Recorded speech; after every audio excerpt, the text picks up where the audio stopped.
The nurse was called to the castle to care for the Duke, but got caught in a dangerous secret. Before we begin this beautiful period romance story, tell me in the comments where you're listening from. I love knowing where you're joining me from. The morning fog rolled low across London, blurring the gaslights and muffling the clip-clop of carriages. Inside St. Mary's Hospital, Nurse Margaret Hayes moved briskly between the rows of iron beds, her hands red from washing and her eyes heavy with the weariness of a night without rest. The patients were quiet now. Fever had taken one, sleep had claimed the rest. She was about to sit for a moment when the matron entered, holding a sealed envelope. "For you, Miss Hayes." It was brought by courier, royal seal. Margaret took it with a frown. "For me? That must be some mistake." "No mistake," the matron said, eyes narrowing. "They asked for you by name." The wax was crimson, stamped with the lion and crown of the Duke of Ravenshire. Her fingers trembled as she broke the seal. The letter was brief, written in a precise, slanted hand. "By order of His Grace Edward Blackwood, Duke of Ravenshire, your presence is required at Ravenshire Castle, Cornwall, to provide immediate medical care. The matter is urgent. A carriage will arrive tomorrow at dawn." She read it twice, scarcely breathing. The matron spoke first. "Well, that's an honor, child, but I'd think carefully before accepting. Ravenshire is not a place for the faint of heart." Margaret lifted her chin. "A patient in need is never a place for fear." And so the next morning, before the city had woken, she was already on her way west. The journey was long and cold.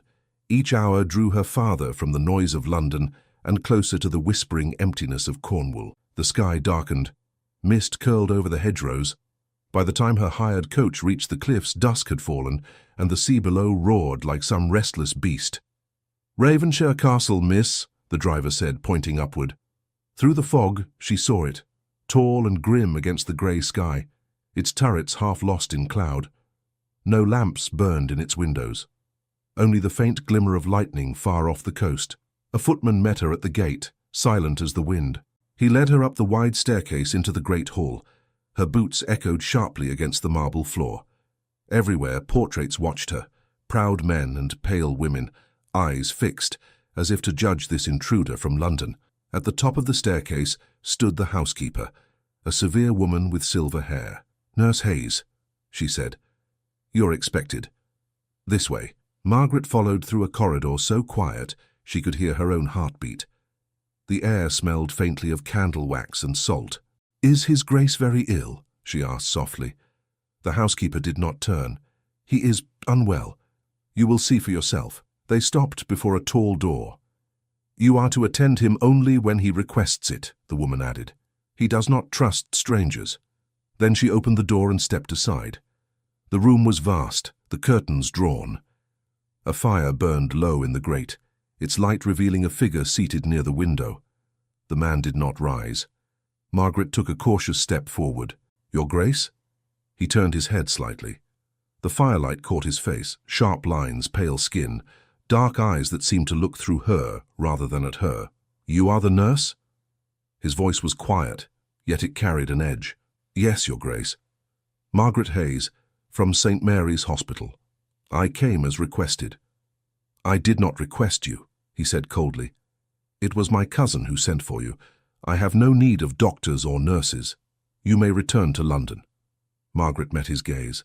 "Forgive me, but I cannot. The letter bore your seal. I am here now and you are unwell. Let me at least examine you before deciding whether my journey was wasted." Something flickered in his eyes. Amusement, perhaps. "You are bold for a nurse. Only thorough." A silence stretched between them, broken only by the crackle of the fire. Then he sighed. "Very well. Do as you must. But you will find no ailment that medicine can cure." She set down her bag and reached for his wrist. His pulse was unsteady, weaker than it should have been for a man of his years. His skin felt cold despite the fire. "How long have you been feverish?" she asked. He hesitated. "I have not counted the days." "And your physician?" "Dr. Rutledge. He visits when summoned, though I have dismissed him for now." "Dismissed him? May I ask why?" He smiled faintly. "Because I am tired of being told to die quietly." Margaret looked up sharply. Who would say such a thing? "Those who find it convenient," he murmured. but you need not trouble yourself with our family matters." Her heart tightened. Beneath his composure, she saw something else. Exhaustion, suspicion, perhaps fear. She examined the glass beside him. A thin residue clung to the rim, blue under the firelight. "Have you taken any medicine today?" He glanced toward the glass. "A tonic. The same the doctor prescribes every evening." She lifted it closer to the light. "This powder, is it part of the tonic?" "I wouldn't know." Margaret hesitated, then said quietly, "It should not be." He looked at her sharply. "You imply—" Before he could finish, his hand went to his temple. He swayed, the chair creaking. Margaret caught him as he half fell forward. His breath came shallow, his lips were tinged faintly blue. "Your Grace." "Stay with me." His eyes fluttered open for a moment. "You see now," he whispered. "It comes without warning." She guided him toward the bed. "You must rest. I'll prepare something to counter the tonic until I know what's in it." "Do as you wish," he murmured, sinking back. "But if you value your safety, Nurse Hayes, do not drink or eat what is offered here." Then his eyes closed. Margaret straightened, heart racing. The fire hissed as rain struck the windows. She turned to the sideboard, examining the bottles and jars, all neatly labeled except one, the smallest, with traces of that same blue powder. She pulled a scrap of linen from her pocket, wiped a bit of the residue onto it, and hid it inside her sleeve. When she turned, she found the housekeeper watching from the doorway. "His Grace will rest now," Margaret said. The woman's face did not move. "You have done enough for one night." "I will remain near him," Margaret replied calmly. "He needs observation. No one remains in this room after midnight. Is that his order or yours?" The housekeeper's eyes glinted. "It is the rule of the house." Margaret inclined her head. "Then I will sit outside the door." She gathered her bag and stepped into the corridor. The housekeeper followed, locking the door behind them with a soft click that made Margaret's skin prickle. She sat on a small bench outside, candle by her side. The wind moaned through the old stone. Somewhere in the distance, a clock struck 12. Her mind spun through possibilities. Arsenic, perhaps mercury. But who would poison a duke and why? Footsteps sounded down the corridor. A man approached, tall, fair-haired, with a confident smile that did not reach his eyes. "You must be Miss Hayes," he said. "I am Lord Simon Blackwood, cousin to His Grace. I trust you find the castle comfortable." "It is formidable," she answered carefully. He laughed softly. "A kind word for a mausoleum. You will learn that my cousin prefers shadows to company. I am here to help him recover, my lord." He studied her face. "Let us hope your presence brings him peace. He has been unwell since our father's passing. Melancholy, they say. You will find that spirits run low in Ravenshire." "I treat bodies, not spirits," she said. "Ah," he replied, still smiling. "But here they are often the same." He wished her a good night and walked away, his footsteps fading into the darkness. Margaret leaned back against the wall, exhausted. The candle guttered, throwing long shadows. For a moment she thought she heard a whisper from behind the locked door, a soft murmur, as if the Duke were speaking in his sleep. Then silence, only the wind and the sea below. By morning, the storm had cleared. She entered the room again to find the Duke awake, sitting near the window looking out over the cliffs. "You should not be out of bed," she said gently. He turned. "I find I sleep better when the sea is angry." "Your pulse was weak last night," she told him.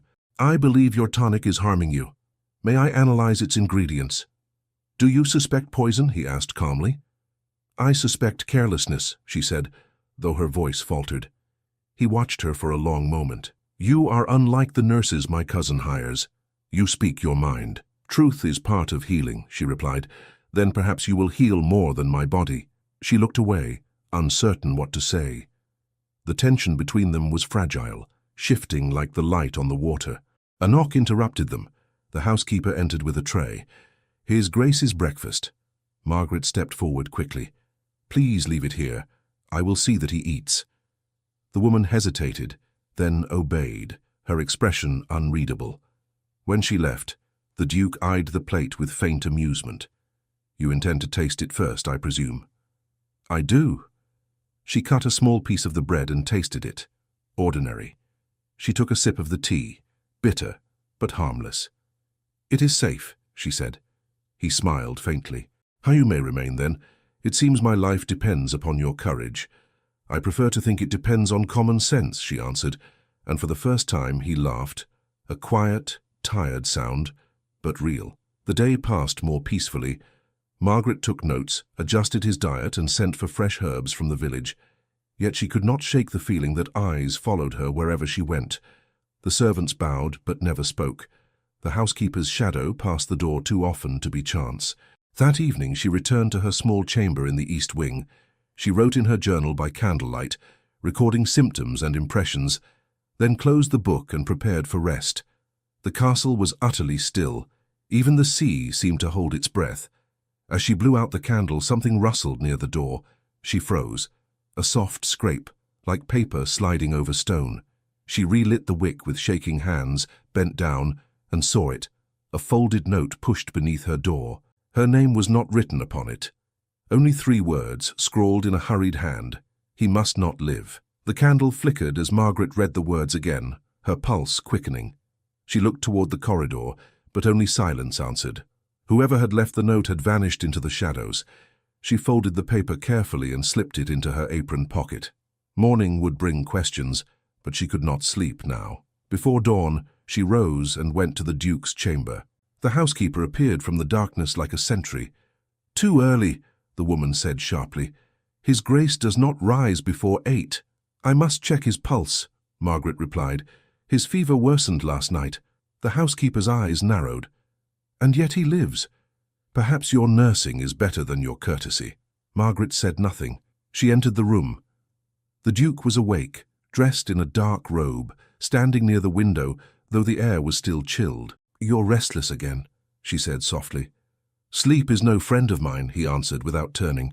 "The dreams return each time I close my eyes." She placed her instruments on the table. "You spoke of strange dreams before. Are they always the same?" He hesitated. "Sometimes I hear my father's voice.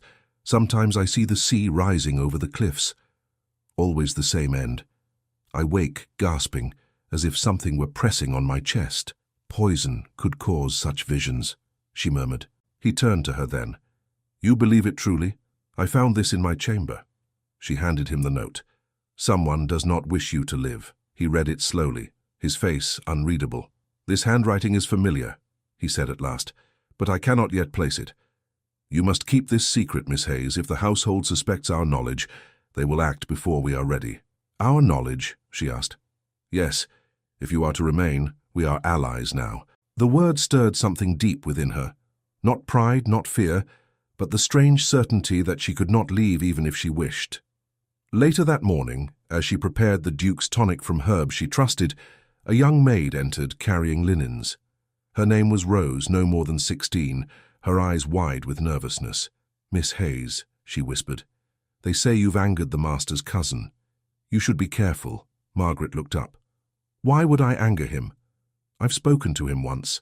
Rose bit her lip. "Lord Simon says you question his authority. He says you think yourself cleverer than the doctor. That is not true. He says the Duke's illness worsened since you came." Margaret's breath caught. "And do you believe that?" Rose hesitated. "I believe you mean no harm, but in this house meaning well counts for little." Before Margaret could ask more, the housekeeper's voice rang from the corridor. "Rose, to the pantry." The girl jumped and hurried away. Margaret returned to her work, her thoughts spinning. Someone was spreading lies about her already. By midday she sought the butler, Mr. Graves, a tall man with silver hair and a manner that might once have been gentle. "Mr. Graves," she said, "the Duke's medicine. Who delivers it from the pharmacy?" "The doctor himself, miss," he replied carefully. "He mixes it at the manor's still room." "The same still room the servants use for herbs and preserves?" "Yes, though few go there now. It's under lock and key." "Who holds the key?" He hesitated. "The housekeeper." Margaret thanked him and turned toward the servants' wing. She found the housekeeper in the still room, arranging jars on the shelf.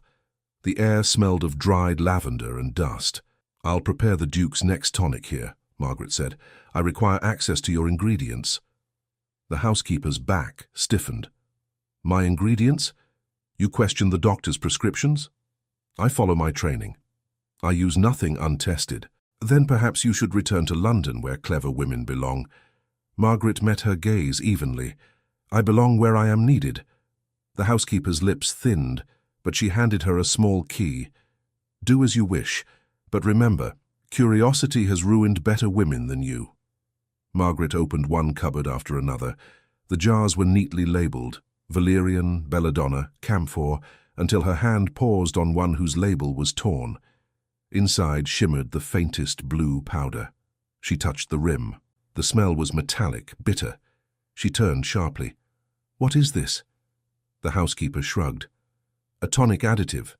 The doctor insists upon it. For what purpose? To strengthen the heart. Margaret set the jar down, her voice low. This would stop the heart, not strengthen it. The housekeeper's eyes flicked toward the door. Then you should speak to Dr. Rutledge. I am only the keeper of rooms. I intend to, Margaret said. That evening the doctor arrived, a tall man with a thin mouth and eyes that darted like a bird's. Ah, Nurse Hayes, he greeted. So you are the young lady from London. I trust the country air agrees with you. The Duke's condition worsens, she replied. I'd like to review his medicine with you. He smiled without warmth. That will not be necessary. I am his physician of record, but I am his nurse. I administer what you prescribe. I should know what I'm giving him. He folded his hands. You are here to follow orders, not to issue them. The Duke's health has declined because his spirit is weak, not his body. Then you believe poison leaves no trace? His expression hardened. What nonsense have you heard? I have eyes, she said quietly, and evidence. He took a step closer. Be careful, Miss Hayes. Words like that can ruin reputations. Truth ruins no one. They stood in silence until the Duke himself entered. His gaze swept between them. What is this? Nothing, Your Grace, Dr. Rutledge said smoothly. A discussion of methods. Miss Hayes is enthusiastic. The Duke looked at Margaret. And you, Miss Hayes? I asked only to know what you are given, she said. The Duke studied the doctor, then nodded once. You will provide her a list of every ingredient. I insist upon transparency in my own house. Rutledge bowed stiffly. As you wish. When he left, the Duke said quietly, You've made an enemy tonight. I seem to be collecting them, she answered. He smiled faintly. Then I hope you collect a friend as well. The next morning, Lord Simon requested her presence in the library. The room was vast, filled with books, whose bindings gleamed like old armor. He stood by the hearth, his expression pleasant. My dear Miss Hayes, he began, it pains me to see discord under this roof. You have unsettled the household. I do only my duty, she said. And yet gossip runs faster than truth. The servants whisper that you plan to marry my cousin once he recovers. Can you imagine how such talk might harm your reputation? Her cheeks flushed. I have never... He raised a hand. I do not accuse you, but you are young, impressionable. I would advise caution. The Duke values loyalty, not ambition. I serve no ambition, my lord. He stepped closer. Then prove it. Leave this matter of his illness to those who understand it. Continue your nursing quietly, and I will see that your future is secured. Perhaps a recommendation to a London hospital. You need not remain in this inhospitable place. She met his gaze squarely. Thank you, but I stay for the Duke's sake, not for yours. For a heartbeat, his charm faltered. Then he smiled again, so stubborn. You'll find Cornwall less forgiving than London. When she returned to the Duke's chamber, his expression told her he had guessed the encounter. Simon has spoken to you, he said simply. He believes I should leave. And will you? No. He looked at her for a long moment, then nodded. Then we stand together. The next few days passed in uneasy quiet. Margaret devoted herself to observation, noting every detail. When his strength returned, when it faded again, what foods preceded his attacks. Each evening she compared her notes to the blue residue she had hidden. On the 5th night, she found a folded napkin under her tray in the dining room, a warning scrawled in the same hurried hand as before. Ask the maid. She sought Rose immediately. The girl trembled when questioned. I can't, she whispered. They'll send me away. Who will? The doctor, Lord Simon. I don't know who started it, but he told the doctor to add something to the Duke's drink. Said it would calm him. Did you see it? I fetched the bottle. It had that blue dust inside. I thought it was medicine. Tears filled her eyes. "Please don't tell them I spoke." Margaret squeezed her hand. "You did the right thing. Keep silent now. I'll handle the rest." That night, she could not rest. She went to the Duke's chamber just before dawn and found him sitting awake, his face drawn. "You look pale," she said softly. "I dreamed again," he murmured. "This time it was not my father's voice. It was Simon's." Her heart tightened. "Then we have no time to lose. I believe I know what ails you, but I must confirm it." "How?" "By testing the powder. I'll need to examine the still room again." He nodded. "Be careful. If Simon suspects, he will act." Margaret waited until the household slept. Carrying a small lamp, she descended the narrow servants' stairway.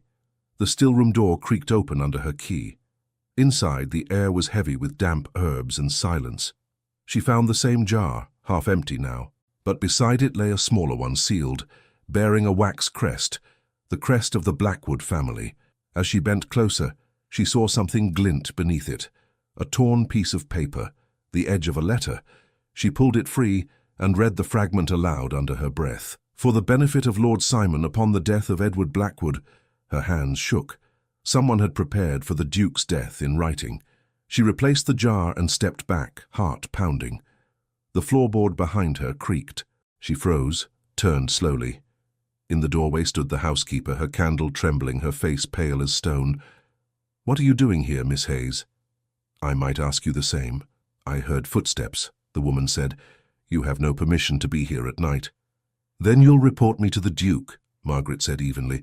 "Unless, of course, you'd rather I report what I found to him first." The woman's eyes darted to the jars. Her hands shook. "You understand nothing of this house. Then explain it to me." But the housekeeper turned and fled up the stairs, leaving her candle guttering on the floor. Margaret picked it up and looked again at the desk. There, beneath the letter, lay a small wooden chest. The lid bore the Duke's crest. She lifted it open, breath catching at the sight within. A vial of the same blue powder and, beside it, a folded letter sealed with Lord Simon's ring. Margaret stood frozen, the letter trembling in her hand. The wax seal bore Lord Simon's signet, unmistakable under the flickering lamplight. Her pulse pounded in her ears. Every instinct told her to destroy it, yet she knew it might be the proof the Duke needed to survive. She slipped both the vial and the letter into the pocket of her cloak, extinguished her candle, and crept silently from the still room. At the top of the stairs, the corridor was empty. The castle seemed to sleep, yet Margaret could not shake the feeling that someone had been waiting in the dark. She hurried toward her chamber, but before she reached it, a shadow detached itself from the wall. "Miss Hayes," a voice whispered. She turned sharply. Dr. Rutledge stood there, half in shadow, his face pale and drawn. "You're out late," he said softly. "The housekeeper tells me you have an unfortunate habit of wandering." "I might say the same, Doctor," she replied, forcing calm. "I came from the still room." "Indeed? Then perhaps you can tell me why the key was taken from its place." "I borrowed it for the Duke's benefit." "The Duke's benefit," he repeated, stepping closer. "Or your own curiosity?" Margaret held her ground. "The Duke's health declines with every glass of tonic you provide. You will explain its contents to me in the morning, or to him directly." Rutledge's thin mouth tightened. "You presume too much authority. I act under his." His gaze flicked toward her cloak pocket. "You carry something. What is it?" "Evidence," she said before she could stop herself. His eyes sharpened, but his tone turned smooth. "Then allow me to relieve you of it. Such matters can be dangerous in inexperienced hands." Margaret stepped back. "You will not touch me." He smiled without warmth. "No, Miss Hayes, but I will speak to Lord Simon. The Duke's cousin dislikes scandal. Be careful what you claim." He walked away, his footsteps echoing down the corridor. Margaret leaned against the wall, breath shaking. When she reached her chamber, she locked the door, hid the letter beneath the loose floorboard near her bed, and waited for dawn. When morning came, she dressed quickly and went to the Duke. He sat near the window, pale but alert, a book open in his hand. He looked up as she entered. "You're early again," he said quietly. "I couldn't rest. There is something you must see." She drew out the vial from her pocket and set it on the table before him. "I found this in the still room, sealed with your family crest, and this—" She produced a folded scrap of the torn letter. Mentions your death as though it were expected. He stared at them, his jaw tightening. Where did you find these? In a locked chest beneath the doctor's table. The housekeeper saw me there. She may already have told Lord Simon. He rose unsteadily, crossing to the fire. Then we have little time. My cousin manages all my estates. He stands to inherit everything if I die without heir or will. The letter proves what I long suspected. You must take it to the magistrate, she urged, and risk Simon claiming that I am mad? He already spreads whispers about my mind. Then we must find more proof. He turned to her, his eyes fierce despite his weakness. We? Yes, she said simply. You trusted me once. Trust me again. For a moment he said nothing. Then his expression softened.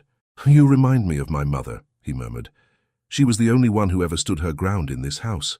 I'll take that as a compliment, Margaret said. It was meant as one. He looked toward the door. Keep the letter hidden. I will send for you tonight when it's safe to speak. By midday, rumors began to spread through the servants' hall. Margaret heard whispers as she passed, her name paired with words like thief, liar, dangerous. The maids avoided her eyes. The butler bowed stiffly. The housekeeper's silence spoke louder than all of them. When she brought the Duke his noon meal, she noticed Lord Simon already in the room, standing beside the desk. He smiled too pleasantly. Ah, Nurse Hayes, the household is much in your debt. My cousin's health improves daily thanks to your unconventional methods. Margaret kept her tone neutral. His Grace's strength returns because he takes nothing but clear broth and herbs. I prepare myself. Simon raised an eyebrow. Ah, so you distrust the physician now? I trust only results, she said. The Duke looked from one to the other. That will be all, Simon. I wish to rest. Simon hesitated, then inclined his head. As you wish, Edward. But a word of caution, cousin. Too much trust in strangers invites disappointment. When he was gone, the Duke sighed. He never speaks without intent. Be on guard. Margaret nodded. I fear he already suspects we know more than we should. That night, she returned to her chamber and found the floor disturbed, the loose board slightly raised, her stomach clenched. She knelt quickly and lifted it. The letter was gone. A cold panic swept through her. She searched the room, the drawers, the window ledge, but it was nowhere. Someone had entered while she was away. She ran to the Duke's room and found him awake, pacing. The letter, it's been taken. His eyes darkened. Then they know we have seen it. You must leave this house tonight. I won't, she said. If I leave, you'll be alone again. They'll finish what they started. He hesitated. You risk too much. So do you. Before he could answer, the door opened and Dr. Rutledge stepped in unannounced. Forgive me, Your Grace. Urgent news. The maid Rose has fallen ill, and quite suddenly. It appears the same symptoms as yours. Margaret's breath caught. Where is she? In the lower quarters. I advise caution. Whatever afflicted her may be contagious. Margaret pushed past him. I'll see her at once. In the servants' hall, Rose lay pale upon a cot, breathing in short, ragged bursts. Her lips were faintly blue. Margaret knelt beside her, touching her forehead. Rose, it's Margaret. Can you hear me? The girl's eyes fluttered open. Miss Hayes. Her voice was barely a whisper. What did you eat? Tell me. Nothing. Only what Mrs. Alden brought. The tea, she shivered. The same tea, for his Grace. Who gave it to her? Margaret demanded. The housekeeper appeared behind her. Enough, nurse. The girl needs rest, not interrogation. Margaret turned, her anger sharp. You knew the tea was the same. Be careful what you imply, the woman said coldly. You forget your place. The Duke's safety is my place, Margaret answered, and the safety of every soul under this roof. The housekeeper's face remained unreadable. Then you'd best pray she lives to clear your name. Margaret froze. My name? The servants believe you brought this illness with you. It is said the maid served only the Duke and you. Draw your own conclusion. Gasps rose among the servants nearby. Margaret looked around, suspicion in every face. I have done nothing but heal, she said firmly. Words are wind, the housekeeper replied. Proof, Miss Hayes. That is what we require. Margaret leaned close to Rose. Hold on, child. Do you hear me? Hold on. The girl stirred weakly. "Cellar," she whispered. "Tell him the cellar." Then she fell unconscious. Margaret looked up. "Send for water, blankets, anything warm." Dr. Rutledge reappeared in the doorway, his expression grave. "I will take over now." "No," she said. "She's my patient." "She is a servant, not your concern," he snapped. The Duke's voice cut through the air. "She is mine." They turned. He stood in the doorway, wrapped in a cloak, pale but resolute. "If my nurse says the girl stays under her care, so it shall be." Rutledge bowed stiffly and left. When they were alone, the Duke knelt beside Rose. "The cellar," he murmured. "Why would she say that?" "There must be something hidden there," Margaret said. "Something that connects her to the poisoning."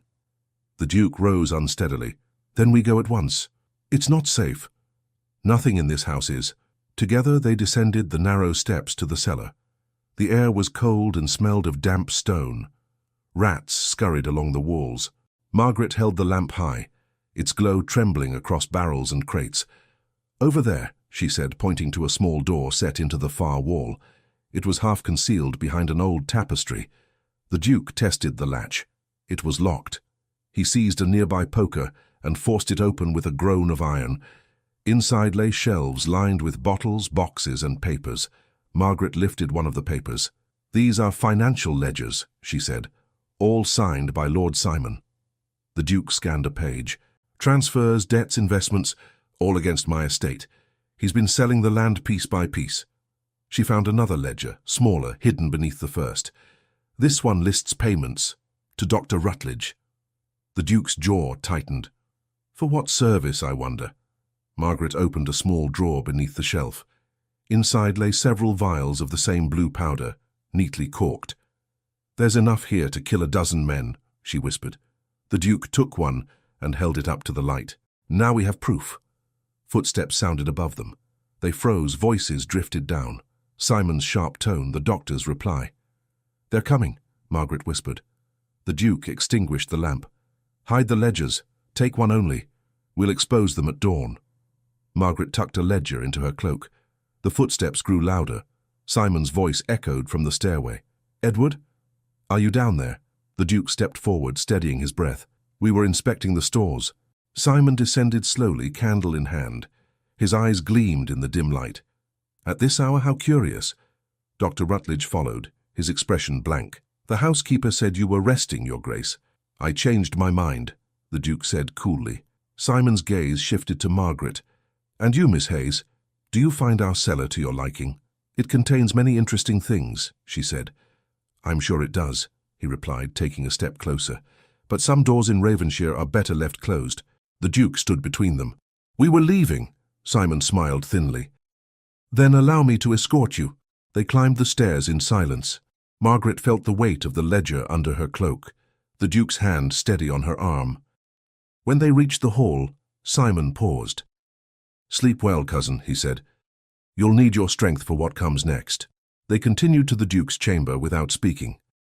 Once the door was locked, Margaret handed him the ledger. "This is enough to ruin them both," she said. "Then we must keep it safe until morning." She nodded, but her hands still trembled. Rose said the word cellar just before she fainted. She must have known we'd find this. "Brave girl," the Duke murmured. "We owe her our lives." A gust of wind rattled the windows. The candles flickered. Somewhere below, a door slammed. Margaret turned toward the sound, her blood running cold. "Someone followed us," she whispered. As the light flared again, a shadow moved just beyond the window pane. A human silhouette watching in the rain. The candle sputtered, throwing nervous shadows across the Duke's chamber. Margaret held her breath and stared at the window. The figure outside didn't move, only stood in the rain, tall and still. The Duke crossed the room, pulled the curtain aside, and found nothing but the dark sweep of the storm. "It's gone," he said quietly. Margaret touched his arm. "Someone knows what we've found. They won't stop now." He turned toward her, his face pale but resolute. "Then we must act first. At dawn, I'll send a messenger to Truro for the magistrate. We'll hand over the ledger and the vials. And the doctor, Simon. Let them explain themselves under oath," he said grimly. But dawn never brought the chance. When Margaret woke a few hours later, the castle was in uproar. Servants hurried through the corridors whispering her name, their eyes full of something like fear. She went at once to the Duke's room, but Lord Simon was already there. He stood by the fireplace, a folded letter in his hand. Dr. Rutledge and the housekeeper hovered behind him like shadows. The Duke sat in his chair, looking more weary than angry. "Miss Hayes," Simon said smoothly, "perhaps you can explain why my cousin's private papers have been disturbed. The chest in the study was opened last night. Its contents missing." Margaret's throat tightened. "You accuse me?" "I accuse no one," he said, smiling. "But it is curious that our nurse was seen in the cellar at midnight. The servants speak of voices, the clatter of locks. What were you searching for?" "The truth," she said. "Truth?" Simon laughed softly. "A dangerous thing to chase in this house." The Duke's voice cut through. "Enough. Miss Hayes acted under my command. Any blame lies with me." Simon's expression cooled. "How noble. Yet the house suffers unrest, Edward. The servants whisper that the nurse is dangerous. Perhaps it would be best for all if she returned to London." "I will not send her away," the Duke said firmly. Rutledge stepped forward. "Your Grace, forgive me, but I must agree with Lord Simon. Miss Hayes's methods are erratic. She confuses medication with poison, dreams with fact. She nearly killed the maid last night by forcing her to drink broth against my orders." "That's a lie," Margaret snapped. Simon lifted the letter he held. "And what of this?" He read aloud. "Upon my death, I request that Lord Simon Blackwood be granted full stewardship of Ravenshire and its estates." Margaret's blood turned cold. The letter was a forgery, but one that would sound convincing to anyone who hadn't seen the real ledgers. Simon folded it neatly. "Found on the nurse's writing table this morning. Convenient, is it not? A confession prepared for your final illness." The Duke's hand clenched on the arm of his chair. "That is enough." "No, cousin, it is not enough," Simon said, his voice tightening. "You may defend her now, but the world will not. She will ruin you just as she has already brought shame on this house." Margaret turned to him, trembling but clear. "It's you who brought shame. The poison, the lies. Your doctor serves you, not his Grace." Rutledge stiffened. "Be careful, Miss Hayes." "I am finished being careful," she said. "You nearly killed him. You poisoned the maid, and now you hide behind forged letters." The Duke rose, swaying slightly. "Margaret," but she didn't stop. "Search the cellar, Your Grace. You'll find the proof, ledgers of transactions under Simon's name, payments to Dr. Rutledge, vials of the same blue powder." Simon's face turned white. For the first time, the charm broke. "This woman lies," he said hoarsely. "A servant's gossip and a lunatic's theories." "Then let the magistrate decide," the Duke said. For a moment, no one moved. Then Simon gave a sharp nod. "Very well. Summon the magistrate. But she will remain confined until his arrival. For her own protection, of course." The Duke's eyes flashed. "She will not be locked up like a criminal." Rutledge spoke softly. "Your Grace, if she's innocent, she has nothing to fear. And if she's guilty, confinement will prevent further harm." Margaret lifted her chin. "Do as you must." 2 servants escorted her to the small room beside the laundry, where the air smelled of damp stone. The door locked behind her with a heavy thud. She paced for hours trying to think. If the Duke truly intended to call the magistrate, there was hope, but Simon would act long before the law arrived. Late that afternoon, the key turned again. The housekeeper entered, carrying a tray.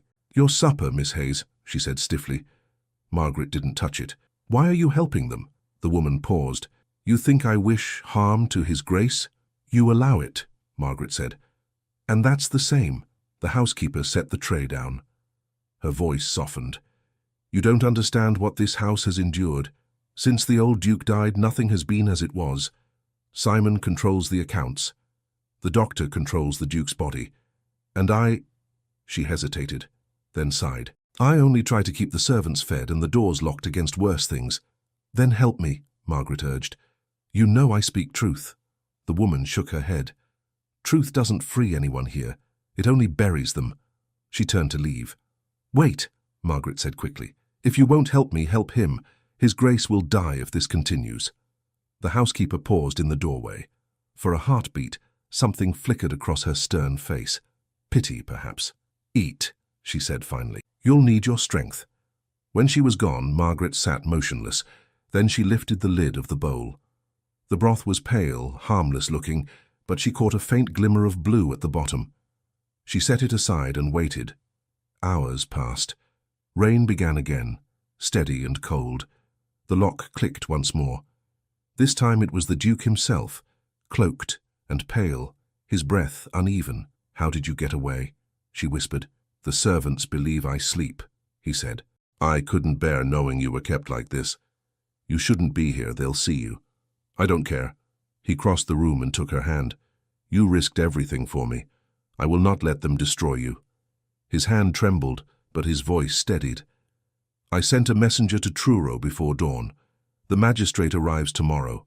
Tonight, we must keep the evidence safe. The ledger, hidden in the chapel behind the altar. No one will search there." She looked up at him, heart pounding. "You're ill, you shouldn't be out of bed." "I feel stronger now, your remedies worked." A sudden noise from the corridor made them both freeze. Voices, Simon's and Rutledge's. "Go," she whispered. "If they find you here," he squeezed her hand. "Promise me you'll not lose faith." "I promise." He slipped out just as the key turned again. Simon entered, followed by the doctor. "Still awake, Miss Hayes?" Simon said lightly. "You must have a clear conscience." "I have," she said evenly. He circled the small room like a cat. "The magistrate will arrive tomorrow. Until then I suggest you rest. His Grace is in poor spirits tonight. I fear your influence has exhausted him." She met his gaze. "He'll recover when you're gone." Rutledge folded his arms. "You speak as though you were his equal. I speak as one who cares for his life." Simon's voice dropped. "You should have cared for your own." He turned and left. The door locked once more. Margaret sank to the cot, shaking. She stayed awake until dawn, counting the hours until the magistrate's arrival. When morning came, footsteps echoed again. But it wasn't the magistrate. It was the butler, his face grey. "Miss Hayes," he whispered, unlocking the door. "You must come quickly. His Grace has collapsed." She ran through the corridors, her heart hammering. Servants crowded the doorway to the Duke's chamber. Simon stood inside, feigning concern. Dr. Rutledge bent over the bed. Margaret pushed past them. "Let me see him." Rutledge rose. "You've done enough harm." "Stand aside," she cried. The Duke lay motionless, his skin pale, his lips faintly blue.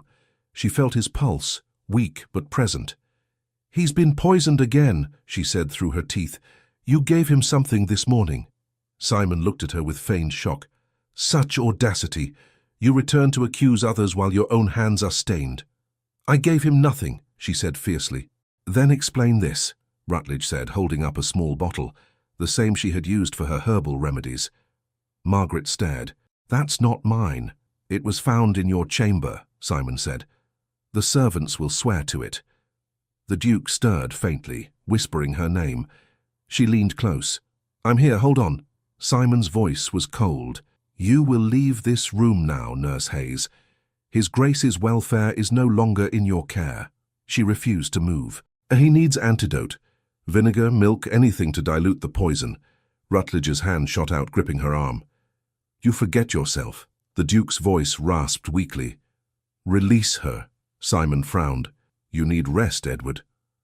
"I said release her." Rutledge let go. Margaret knelt again, forcing the Duke to swallow a few drops of milk. His breathing steadied slightly. "He'll live if left in peace," she said. Simon turned to the housekeeper. "Take Miss Hayes to her room. She is dismissed. When the magistrate arrives, she will explain herself." Margaret's heart twisted. She wanted to protest, but the Duke's faint nod stopped her. "Go," he murmured. She followed the housekeeper into the corridor. Once inside her chamber, the older woman spoke in a low voice. "You must leave tonight. Simon means to have you arrested before the magistrate even hears you." "I won't run," Margaret said. "If I go, he'll die." The housekeeper's hands trembled. "Then God help us all." Night came again. The wind howled across the cliffs. Margaret sat by the window, her packed bag beside her, waiting for some sign that the Duke still lived. At last, a knock came, soft, hurried.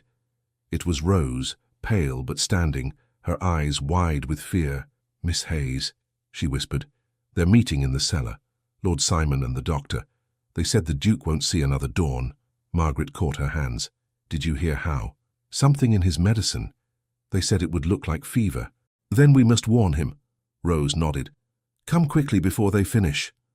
They hurried down the back staircase, skirts whispering against stone. The castle was dark except for a few faint lamps. Halfway to the Duke's chamber, footsteps echoed from the opposite corridor.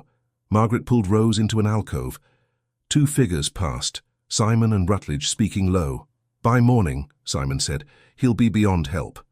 The nurse too once the magistrate arrives. Their voices faded.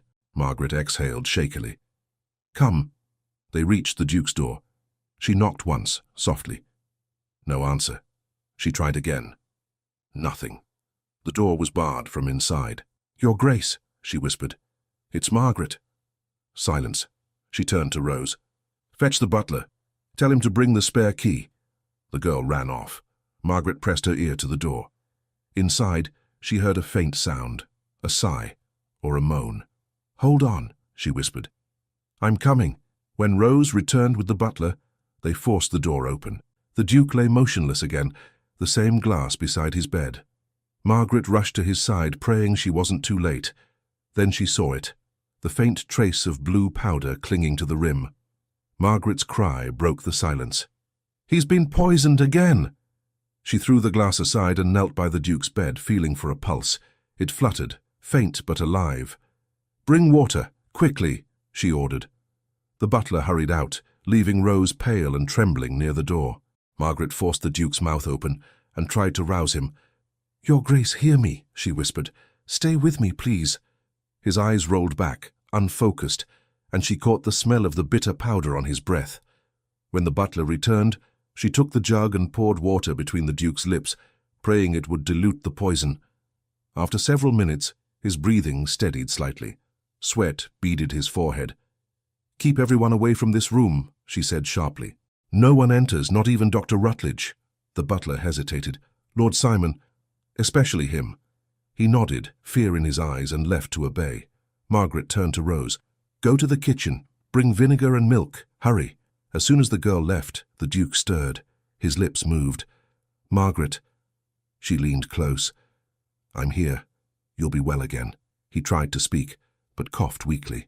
They said you betrayed me. I know, she whispered. But you mustn't believe them. I found the blue powder again, in your glass. His eyes opened wider. Simon? Yes, and the doctor. He closed his hand weakly around hers. I trusted him once. Fool that I am. You trusted your family, she said gently. That's no crime. Rose returned with the milk, and Margaret mixed a small draught, coaxing the Duke to drink. Gradually, colour returned to his face. When the storm outside began to quiet, she sank into the chair beside him, exhausted. You're safe now, she said softly. He looked at her for a long moment. I don't deserve such loyalty. Don't speak, she murmured. Just rest. But before he could close his eyes, the door burst open. Lord Simon strode in, the doctor at his side, both faces cold and composed. What is this? Simon demanded. You defy my orders again? Your orders? Margaret rose, furious. You have no right here. The magistrate will decide that soon enough, Simon said. But for now, this house remains under my authority, and I forbid you to attend his grace further. He'll die if you interfere again, she said. Rutledge stepped forward. You're overwrought, Miss Hayes. Leave the room before you worsen his condition. She stood her ground. You poisoned him. Rutledge's hand twitched, but Simon's calm voice cut in. Prove it, Nurse Hayes. You make wild accusations without evidence. Margaret reached for the small packet of blue powder she had saved. Here. Found in his glass and again in your stores. You call that no evidence? Simon gave a short laugh. Ah, the famous blue powder. Do you know what it is? Harmless mineral salts prescribed for stomach ailments. You've mistaken medicine for murder. Then drink it yourself, she said, her voice trembling with anger. His smile faded. Enough, Dr. Rutledge, escort her out. No, she cried. You'll not touch him again. The Duke's weak voice broke through. Stop! All eyes turned to him. He struggled to sit up. Simon, for once do as I command. Leave her be. Simon's jaw tightened. You're ill. You don't know what you're saying.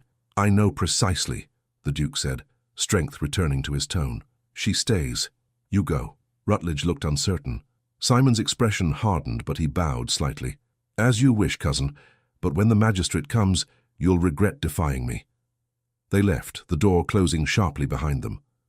Margaret sank to her knees beside the bed. You shouldn't have angered him, she whispered. He'll strike back. Let him, the Duke said. I've bowed to him too long. I'd rather face open war than his polite deceit. She looked at him, tears stinging her eyes. You're brave. He smiled faintly.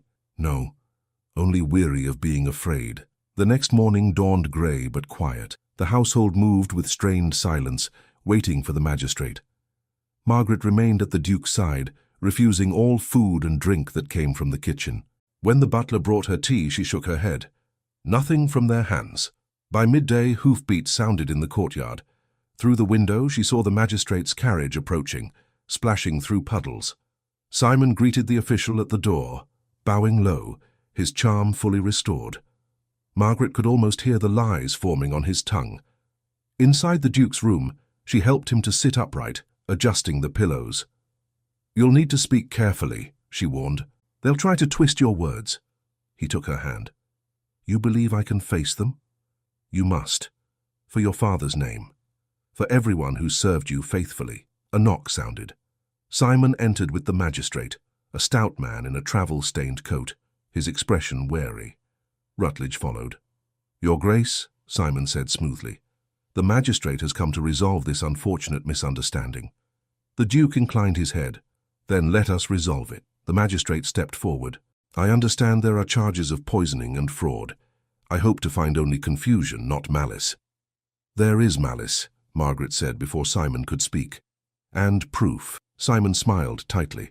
Indeed, there is proof, but not of what she imagines.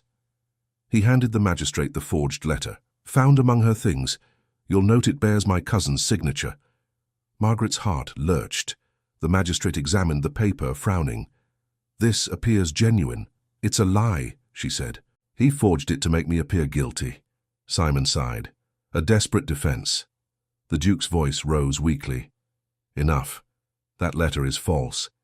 The signature may resemble mine, but I never wrote it. Can you prove that, cousin? Simon asked. The Duke's hand trembled as he reached for the drawer beside the bed. He drew out the ledger Margaret had hidden behind the altar. Here, he said. Proof of your dealings. Payments to Dr. Rutledge, withdrawals from my accounts, all bearing your hand. Simon's face went still. That ledger is private. It proves nothing. It proves everything, the Duke said. You plotted to inherit my estate. You dosed me to hasten my end. Rutledge's voice broke. I only followed orders. Simon turned on him. Silence, fool. But the magistrate raised a hand. Enough. Lord Simon, you'll accompany me to Truro until this matter is reviewed. Dr. Rutledge as well. Simon's composure cracked for the first time. You can't. This is absurd. Then you'll have nothing to fear, the magistrate said coolly. He signalled to the constables waiting outside. As they entered, Simon turned to the Duke. You think you've won, but the stain of scandal will never wash from Ravenshire. The Duke met his eyes. Truth leaves no stain. They led Simon and Rutledge away. The door shut, leaving silence. Margaret released a long breath she hadn't realized she'd been holding. The Duke leaned back, eyes closing briefly. It's over. She shook her head. Not yet. You must rest and heal. He opened his eyes again, softer now. And you must forgive me. For what? For ever doubting you. She smiled faintly. You had reason to doubt everyone in this house. He reached for her hand. I was wrong about many things, but not about you. Her throat tightened. Don't speak of me, Your Grace. Just recover, then stay. Until I do. I'll stay as long as I'm needed. Outside, the rain began again, gentle this time, washing the stone walls clean. The servants moved quietly through the corridors, their fear replaced by cautious hope. The poison, the lies, the shadows that had clung to Ravenshire were beginning to lift. That evening, as the Duke slept peacefully for the first time in weeks, Margaret stood by the window, watching the sea. The horizon glowed faintly with the last light of day. She thought of her first night at the castle, of the silence and suspicion that had met her then. Now there was only quiet, and the steady rhythm of the waves. The door creaked. The housekeeper entered, her hands clasped before her. "He breathes easier," she said softly. "Yes, he'll live." The woman hesitated. "Then I owe you apology. I feared the wrong people." Margaret nodded. "Fear blinds us all." A knock sounded in the corridor. The butler stepped in. "Miss Hayes, the magistrate requests your statement. He departs tonight." She nodded. "Tell him I'll come presently." When the others had gone, Margaret turned once more to the Duke. He stirred in his sleep, murmuring her name. She smiled, whispering back, "Rest now. It's done." But the peace did not last. Hours later, just as she prepared to retire, the door opened softly. The housekeeper entered again, her face pale. "Miss Hayes, there's something you should see," she said. "It's in the West Wing." "The West Wing?" "Yes, a door I've not opened in years. There's light inside tonight." Margaret frowned. "Who would be there?" The woman shook her head. "I don't know, but I fear it's not over yet." Margaret took her lamp and followed the woman through the narrow corridor that smelled of salt and age. The West Wing had long been sealed, its rooms unused since the old Duke's death. As they reached the end of the hall, a faint glow leaked from beneath a tapestry. The housekeeper lifted the edge, revealing a hidden door. "It wasn't lit before," she whispered. Margaret raised her lamp and pushed the door open. Beyond it, in the small hidden chamber, the flame revealed a shadowed figure standing beside the desk, turning slowly toward her. Margaret's lamp trembled in her hand. The light fell across the stranger's face, and she drew in a sharp breath. "Your Grace," she whispered. The Duke stood there, pale and weak, wrapped in a dark cloak. His expression was strained, almost fevered. "Margaret, you should not be here," he said. She stepped forward. "Nor should you. You're too ill to walk." "I couldn't sleep. I heard footsteps, thought I'd imagined them, then saw the light in this hall." The housekeeper moved beside her, uneasy. "I've kept this wing locked since your father's death," she murmured. "No one's entered in years." The Duke looked toward the small desk against the wall. "Then who left that candle burning?" Margaret approached slowly. Papers lay scattered across the desk, letters, ledgers, all marked with the Blackwood crest. A faint smell of wax and dust filled the room. "These are your father's records," she said, "but why would they appear now?" The Duke sank into a chair, gripping the armrest. "My father kept many secrets. Perhaps one of them has decided to wake." The housekeeper's voice trembled. "This door was bolted, Your Grace. Someone opened it from the inside." Margaret turned sharply. "From the inside?" Before anyone could speak again, footsteps echoed down the corridor. They froze. A flicker of light appeared beyond the doorway, someone carrying a candle.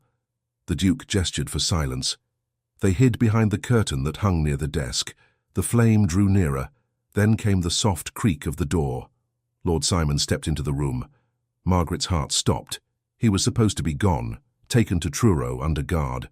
Yet there he stood, calm as if he'd never left, his cloak dripping rain. He moved to the desk, scanning the papers. "So this is where the old man hid his fortune," he muttered. "All these years wasted chasing what lay under my nose." The Duke stiffened beside her. Margaret felt his anger like heat in the air. Simon lifted one of the ledgers, smiling faintly.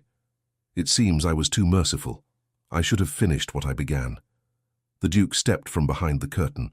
"And yet you couldn't," he said coldly. "Even poison failed you." Simon spun, his face draining of colour. "Edward, how?" "The magistrate released you?" the Duke asked. Simon recovered his composure quickly. "Released me? No. I released myself. The fool believed every word I said." Margaret stepped forward.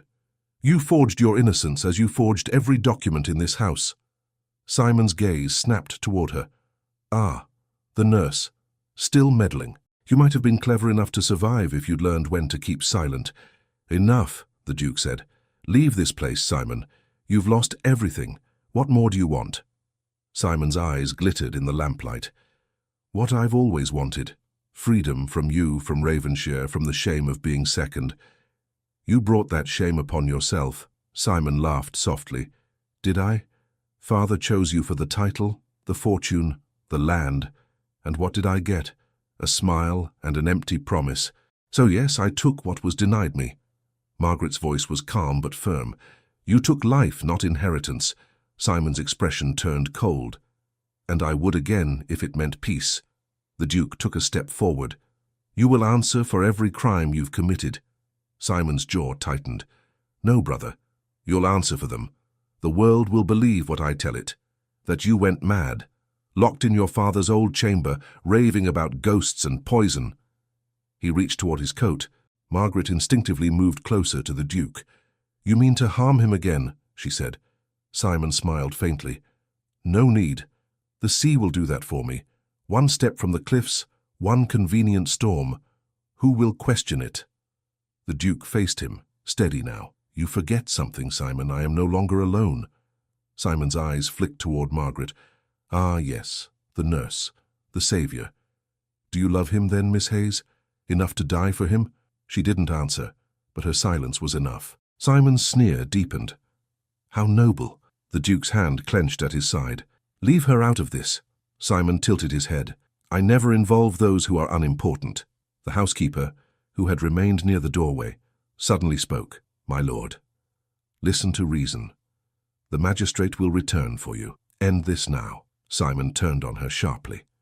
"You dare speak? Your father trusted me," she said. "He'd be ashamed of you." Simon's face darkened. "He's long past shame."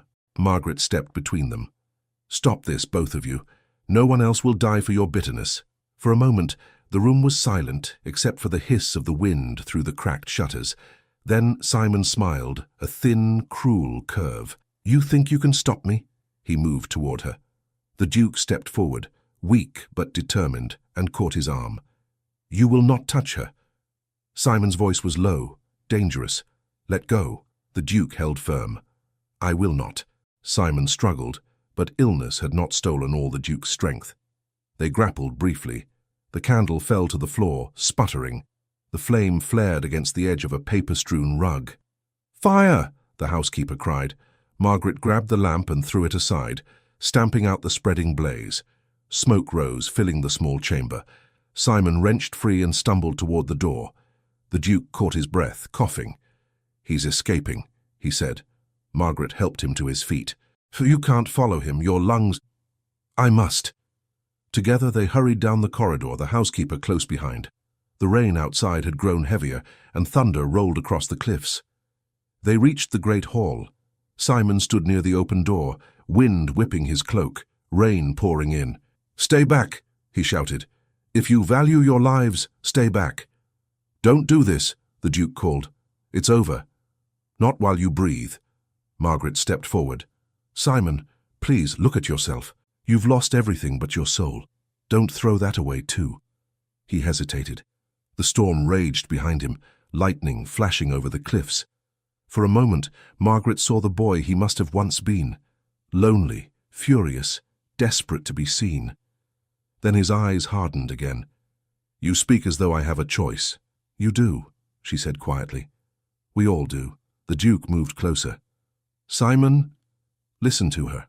End this here." Simon's hand trembled. "You should have let me be the heir." "I would have if love alone could choose it," the Duke said. "But father chose the law, not the heart. Don't let his choice destroy you." For a long moment Simon stood motionless, staring at his brother.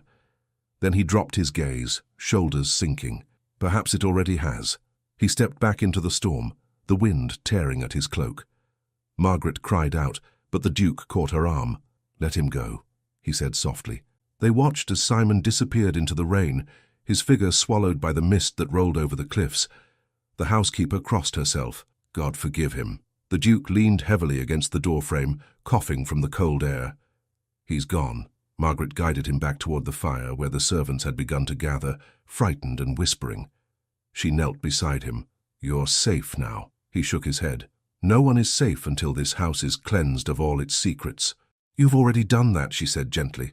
"Not yet," came another voice from the hall. They turned. It was Dr. Rutledge, disheveled, his coat soaked, eyes wild. "You think him the villain?" he said hoarsely. "Simon was only my tool. The true crime lies deeper." The Duke's expression darkened. "Explain yourself." Rutledge laughed bitterly. "Your father, the great Duke of Ravenshire. He began it all. He ordered me to test the powders on the servants, to seek a cure for his own failing heart. When the old man died, Simon inherited his debts and his madness. I only continued what I was paid to begin. The room went silent. The Duke stared at him as if struck. "You lie." Rutledge stepped closer, his voice trembling. "Look in the ledgers, Edward. Your father's seal is on every page. You were never meant to live long enough to uncover it." Margaret rose. "Enough. You've lost your reason." He laughed again, a hollow sound. "Reason? I lost that in this house long ago." The servants edged away from him. The butler whispered, "He's raving." Rutledge's gaze fixed on Margaret. "And you, nurse, you meddled where you shouldn't. You think you saved him? You've only delayed what was inevitable." The Duke stood, unsteady but defiant. "Leave this house, Doctor, tonight." Rutledge's face twisted with bitterness. "I'll leave, but remember this. Truth never heals. It only bleeds." He turned and strode into the rain, vanishing as Simon had moments before. The hall fell silent except for the sound of the storm. Margaret turned to the Duke. "He's mad." "Perhaps," the Duke said softly, "or perhaps every man touched by Ravenshire carries some madness." "Not every man," she said. "Not you." He looked at her, a weary smile touching his lips. "If not for you, perhaps I would have joined them." The housekeeper stepped forward. "What shall we do, Your Grace?" "Send word to the magistrate again. Tell him Simon escaped, that the doctor is gone, and prepare the chapel. Ravenshire needs cleansing." When the servants had gone, Margaret turned back to him. "You shouldn't have followed Simon. You're too weak." He took her hand. "Weak, yes, but for the first time, I feel alive." She smiled faintly. "You frighten me when you talk that way, and you save me when you look at me that way," he said quietly. Her heart stilled at the tenderness in his voice. For a long moment, neither spoke. The fire crackled softly. Outside, the storm began to fade. The wind softened and faint moonlight broke through the clouds, spilling across the ruined hall. Margaret turned to draw the curtains, but as she did, she caught sight of something on the terrace below. A figure, drenched, staggering toward the door. Margaret's breath caught. Through the wavering light of the dying storm, a figure stumbled up from the cliffs, soaked to the bone, half collapsing against the terrace rail. "It can't be," she whispered. The Duke followed her gaze. His face went white. "Simon!" Without thinking, Margaret ran to the door, flinging it open. The wind struck her full force, cold and wet, but she hardly felt it. Simon clung to the railing, his clothes torn, his hair plastered to his forehead.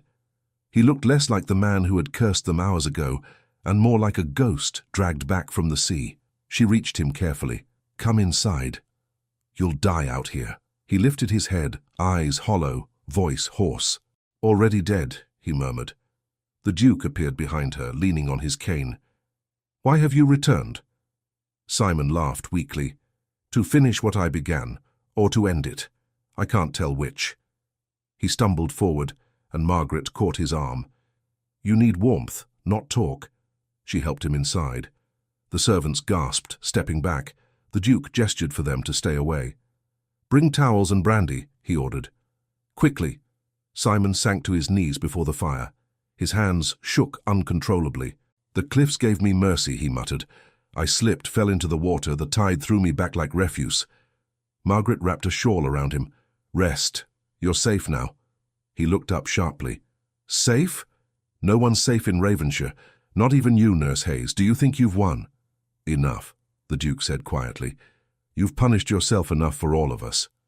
Simon stared into the flames. "Punishment? You think that's what this is?" "No, Edward. This is justice. The sea judged me, and it spared me only to speak the truth." Margaret's heart tightened. "What truth?" He turned toward her, his face pale but oddly calm. "The doctor lied to me. I thought I poisoned you to gain the estate. But he gave me more than poison. He gave me my father's own mixture, the one he used on himself." The Duke frowned. "What are you saying?" Simon's voice trembled. "Rutledge told me after the old man's death that father experimented with the powder, tested doses on servants, even on you as a child, said it would strengthen the heart. I believed him, foolishly believed I was continuing father's work." Margaret drew in a slow breath. That powder never strengthened anything, it only weakened. Simon nodded miserably. I see that now. I thought I was curing you, not killing you. The Duke stared into the fire, silent for a long moment. You were blinded by envy, but not malice. The doctor used us both. Simon laughed softly, a hollow sound. That absolution will damn me faster than any rope. Margaret knelt beside him. You can make amends. Tell the magistrate everything. End the curse your father left here. He shook his head. No magistrate will believe me. They'll hang me to cleanse the name of Blackwood. The Duke placed a hand on his shoulder. Then stay here. Stay with me. We'll face it together. Simon's eyes glistened. You would share my disgrace? I would share my brother's burden, the Duke said quietly. The room went still. Even the servants ceased to whisper. Simon bowed his head. I don't deserve that name from your lips. Deserving has nothing to do with blood, the Duke replied. Margaret rose. Enough for tonight. He needs rest. The Duke nodded. Put him in the west chamber. No locks, no guards. The servants hesitated, but Margaret's steady tone brooked no argument. Do as he says. When Simon was led away, the Duke sank into his chair, eyes closed. Margaret poured him a small measure of brandy. Drink, she said. You'll need strength. He obeyed, then looked at her over the rim of the glass. You've changed this house, Margaret. I almost fear to imagine what it would be without you. She smiled faintly. Less noisy, perhaps. He laughed softly, the first genuine sound of peace in days. Less alive, rather. The hours that followed passed in uneasy quiet. Servants moved cautiously through the halls, whispering about ghosts and guilt. By morning the sea had calmed, and pale sunlight spilled through the long windows. Margaret rose early to check on Simon. She found the housekeeper outside his chamber. He hasn't stirred since midnight, the woman whispered. I left food, but he touched nothing. Margaret entered quietly. Simon lay awake on the bed, eyes fixed on the ceiling. When he saw her, he tried to smile. Still playing guardian angel? Still trying, she said. How do you feel? Lighter, he said after a pause. As if the weight I carried has slipped into the sea. You can start anew, she said. Confess. Clear your conscience. I will, he murmured. But first, there's something you should know. He pointed toward the desk by the window. In the bottom drawer, a letter. The doctor wrote it before he fled. I found it hidden among Father's papers. Margaret opened the drawer and drew out a folded note. The handwriting was unmistakable, Rutledge's sharp, slanted script. She read aloud, To whomever finds this, my service to the Dukes of Ravenshire was never free of guilt. The old man demanded experiments that no conscience should endure. His sons inherited his ambition, though not his strength. I have done my duty, but I am done with this place. The blue powder is a refinement of the tincture he devised, harmless in small doses, fatal in grief. Its true danger lies not in death, but in the madness it awakens. Should either brother survive, warn them. The tincture remains in the wine cellar, sealed with the family crest. Destroy it before it destroys them. Margaret looked up. The wine cellar, she whispered. Simon nodded. He meant to poison us both with our father's legacy. She folded the letter. Then we destroy it. Simon's gaze softened. You are brave, Miss Hayes. Too brave for this cursed house. I do what must be done, she said. Rest. I'll tell your brother. When she returned to the Duke, he listened in silence as she read the letter aloud. So it was father, he said at last. Even in death, he kept us chained. She placed a hand on his arm. You can end it now. Burn the last of it. Let Ravenshire breathe again. He looked toward the window, where sunlight touched the sea. Yes, it ends today. They descended together to the wine cellar, the butler and 2 servants following at a distance. The air was cold and heavy with the scent of oak and dust. Margaret found the chest sealed with wax and the family crest. The Duke pried it open. Inside lay several vials of the familiar blue powder, arranged neatly as though waiting for another generation to continue the madness. He stared at them for a long moment. My father's pride, my brother's ruin, my near death, all from this. Margaret held out a taper. Let it go. He nodded, took the flame and touched it to the parchment and cloth within. The fire caught instantly, blue smoke curling upward. They stood in silence until nothing remained but ash. When they turned to leave, the butler said softly, "The curse is broken, your grace." "Not a curse," the Duke replied. "A lesson." They returned to the great hall. The house felt lighter somehow, the air easier to breathe. The servants no longer crept, but walked openly. Even the sea seemed quieter. Simon appeared in the doorway, pale but upright. "You did it," he said. "Yes," the Duke replied. "It's over." Simon nodded slowly. "Then I'll keep my promise. I'll speak to the magistrate and accept what comes." "You'll not go alone," the Duke said. Margaret stepped forward. "You needn't go at all. The magistrate knows enough. Confession will not erase the past, but you can build a better future." Simon's voice was weary. "A future built on mercy is a fragile thing, but perhaps it's the only kind worth building." He extended his hand toward his brother. The Duke clasped it. The gesture, simple and wordless, carried the forgiveness both had sought. Later that afternoon, Margaret found the Duke standing by the cliffs. The sun broke through the clouds, bright against the grey water. "You should rest," she said. "Perhaps later," he answered. "For now, I need to remember how to breathe air that isn't heavy with secrets." She moved beside him. "You've freed everyone in that house, even your brother." He turned to her. "And you freed me. By accident," she said softly. "No, by grace." A quiet moment passed, filled only by the wind and the cry of distant gulls. He looked at her, his eyes warm despite the cold breeze. "Margaret Hayes, will you stay here, not as nurse but as the Lady of Ravenshire?" She froze, words caught in her throat. "You hardly know me beyond this storm. I know your courage, your honesty, the way you bring light into darkness.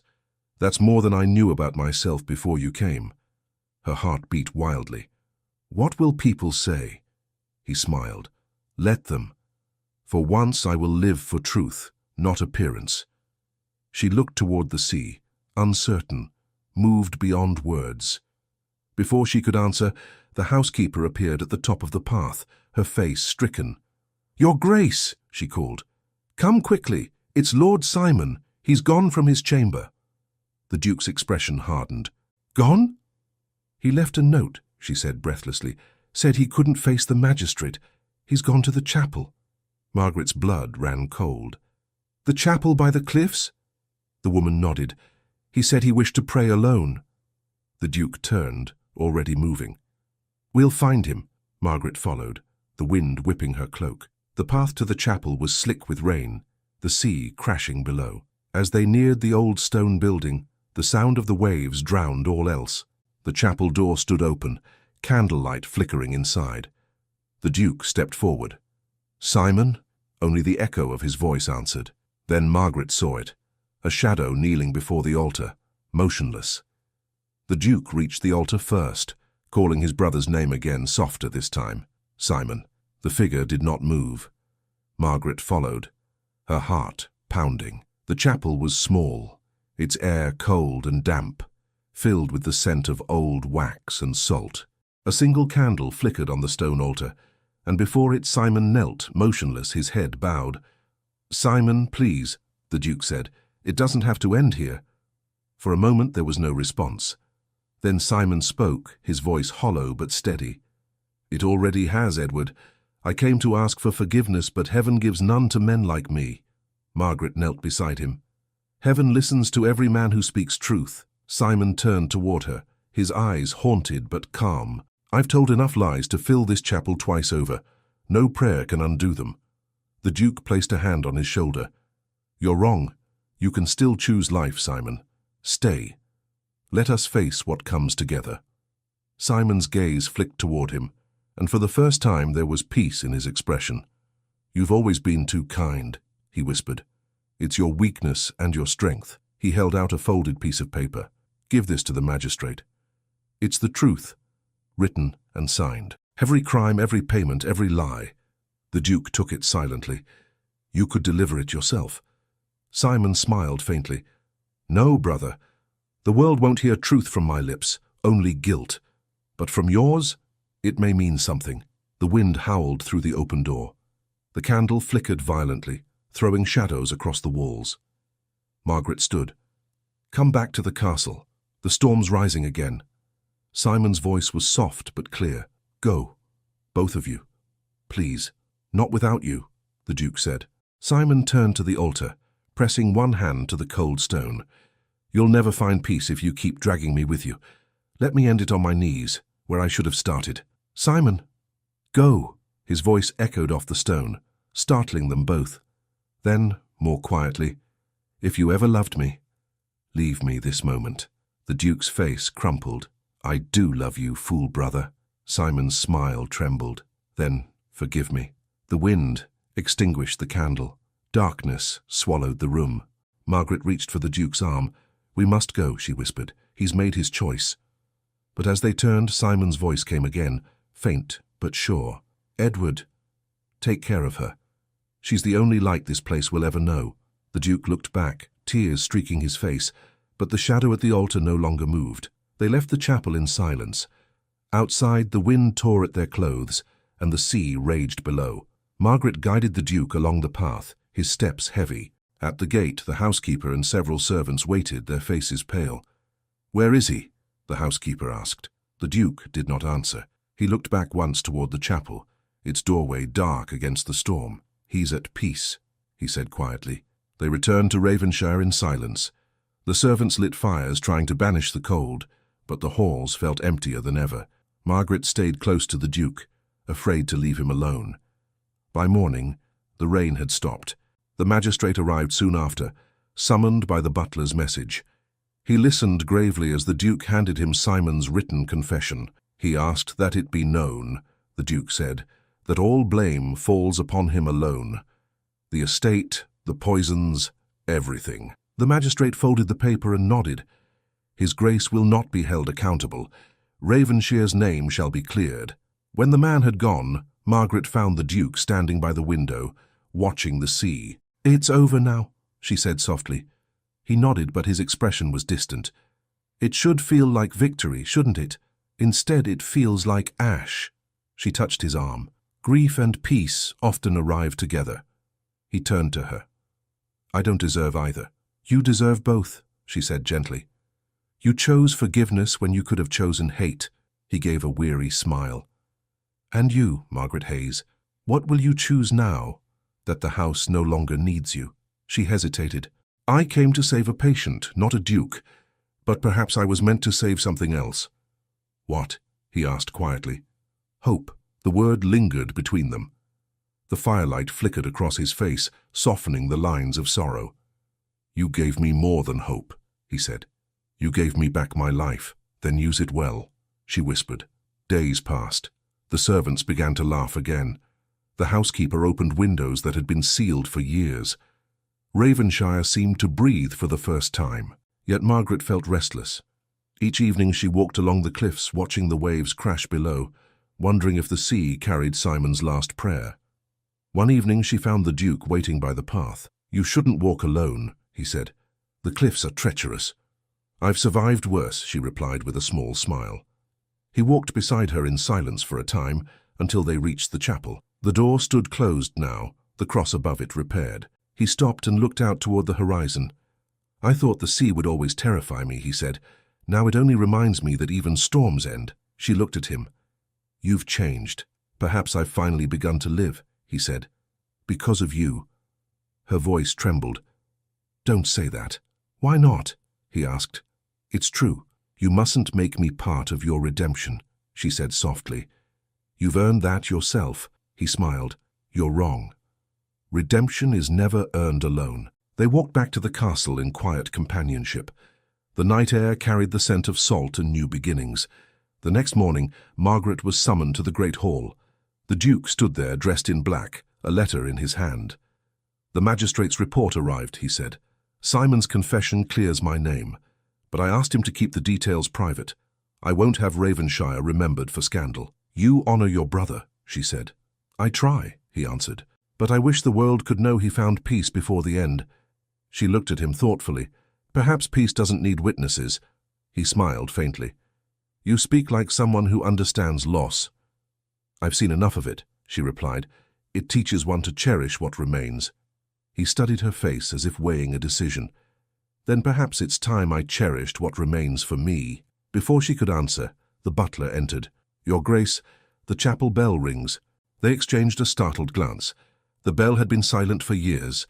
The Duke strode to the window. "No one was told to ring it," he said. Margaret followed. In the distance, the small chapel stood calm beneath the grey sky, its door shut, yet the bell tolled, slow and solemn, as though rung by unseen hands.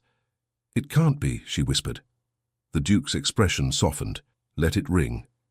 Perhaps it's only the wind, or something kinder." When the sound faded, the house seemed strangely peaceful. The Duke turned to her again. "Margaret, when this house was full of lies, you spoke truth. When it was full of fear, you brought courage.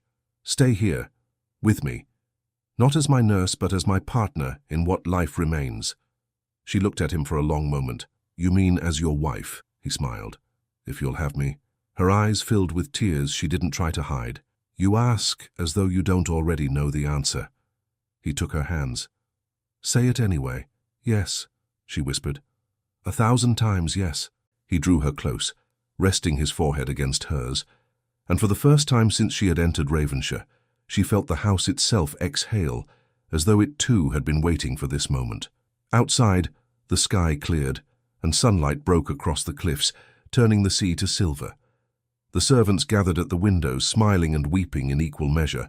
But as the Duke and Margaret stood together, a gust of wind passed through the open hall, carrying with it the faint sound of the chapel bell, one last gentle chime drifting over the cliffs.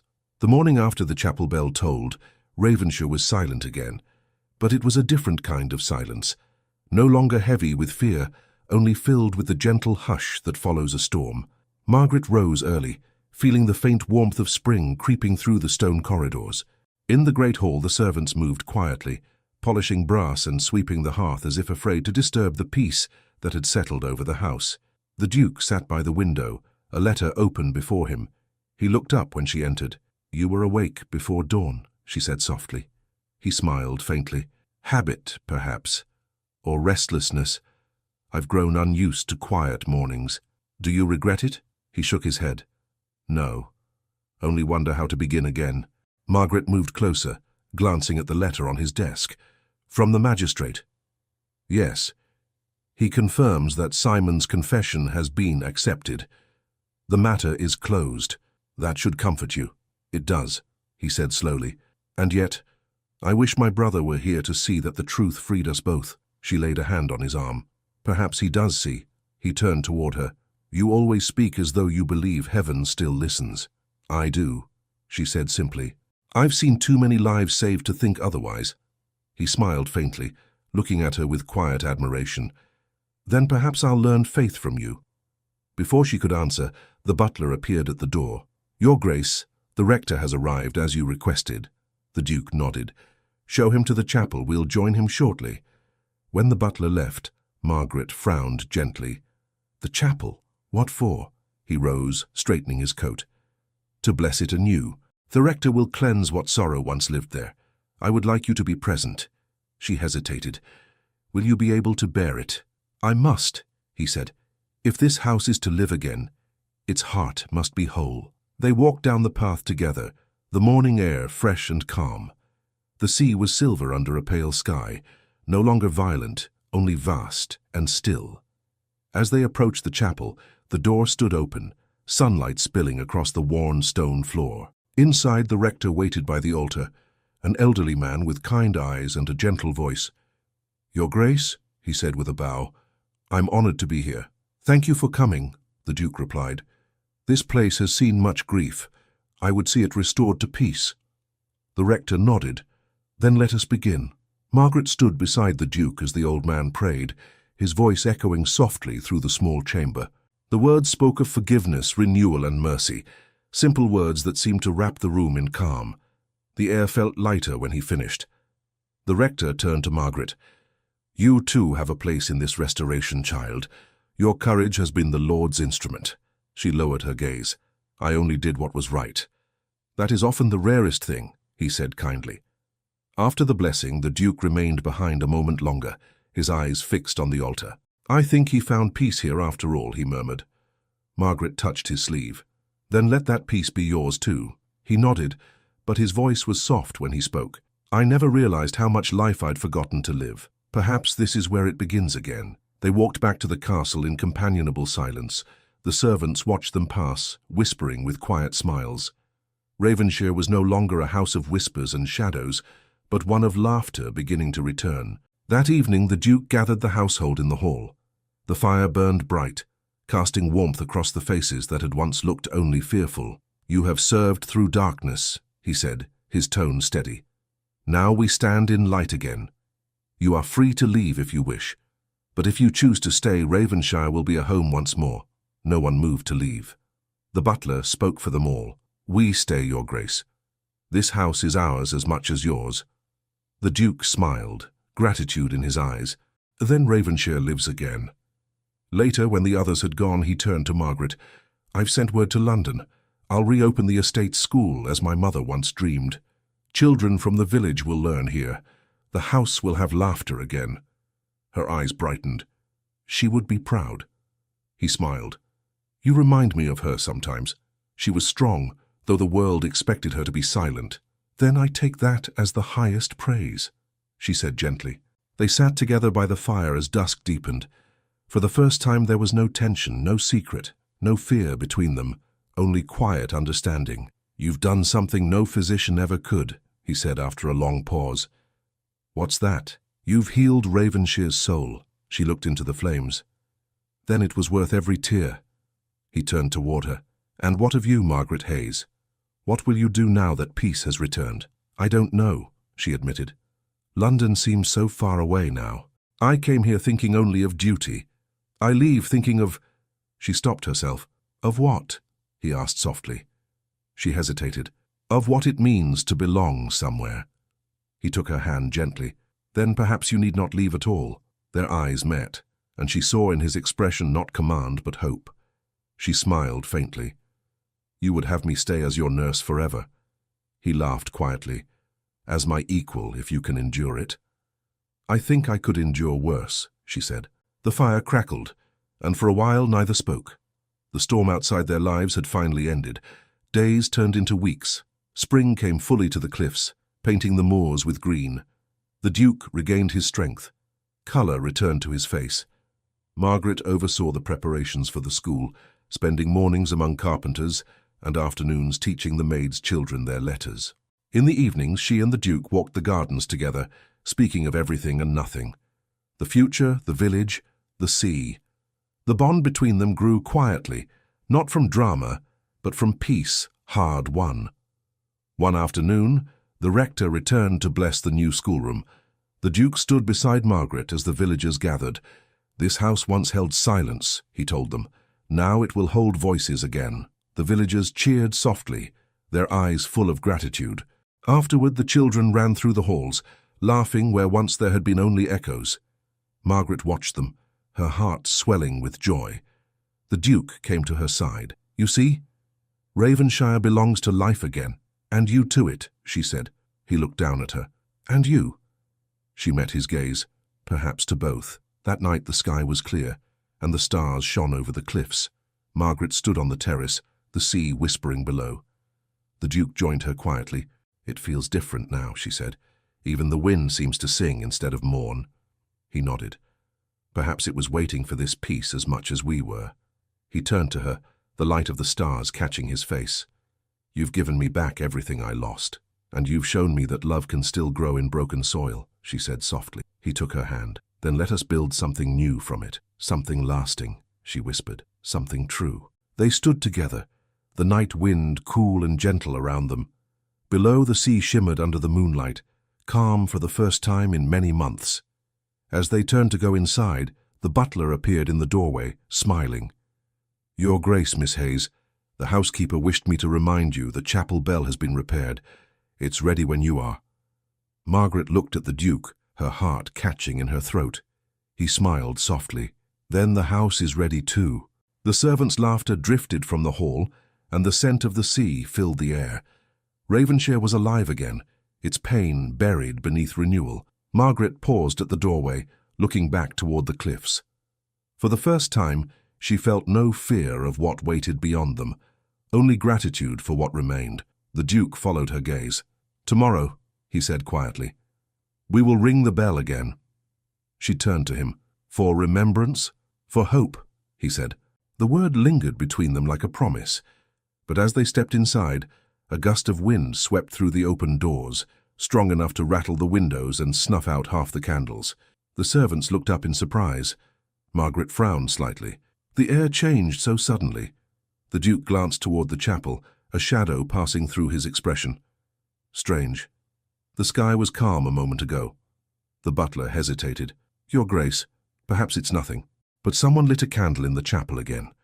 The Duke and Margaret exchanged a silent look before moving together toward the door, the last flicker of unease stirring in the peace they had fought so hard to win. The wind swept through the open doorway, as though the sea itself had entered Ravenshire. Candles guttered, flames dancing wild. Margaret's heart pounded as she turned toward the Duke. He stood still, listening, every muscle tense. "The chapel," he said quietly. "Someone is there." Without a word, they crossed the hall. The servants followed at a distance, whispering prayers under their breath. Margaret clutched the Duke's arm as they stepped into the courtyard. The night sky was cloudless, silvered by moonlight, and yet the wind howled as if warning them back.